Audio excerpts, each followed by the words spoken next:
abakyala baagala nnyo abakozi buli kiseera onoomunnyonnyola nti owaayi tuliwo wano nze gwe zaza ne Mandela kiki kyotasobola kukola tukikyuseemu kiki kye tutasobola kukola kyenkulaga bwe buzibu abasajja bwe tulina mu mulembe gwaffe gw'ogamba kiki kyatasobola kukola okyamutunuuliranga mukozi wo madaamu wo maid but before you became partners bwe yakukyaliranga mukazi gwe wasiikanga n'amakoloni tokyasobola gasiika saasiikako ku makoloni nze nagasiikanga n'eggi ndimukoleramu awo ne mujjamu nga manyi naye agenda kunzijamu tewali bulungi Kyamagero ndi muntu wa wansi munna byokola nga byabaavu nsakolako bintu byabaavu nali mwavu era nze nasangibwa nga ebintu weebiri bw'ojjenjalo bwefumbira mwe muli batono saasiikako ggi saafumbako kyayi affe tuli bahasira era nga bw'ojja bw'obyefumbira ate nange n'obimpa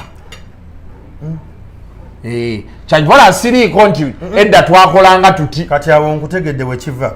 That is why gwe buli kaseera oyagala kuweebwa buweebwa. Yes. You are always on the receiving end. Yes. That is why olwana nnyo omukazi bw'akusaba nti nze ompaddi.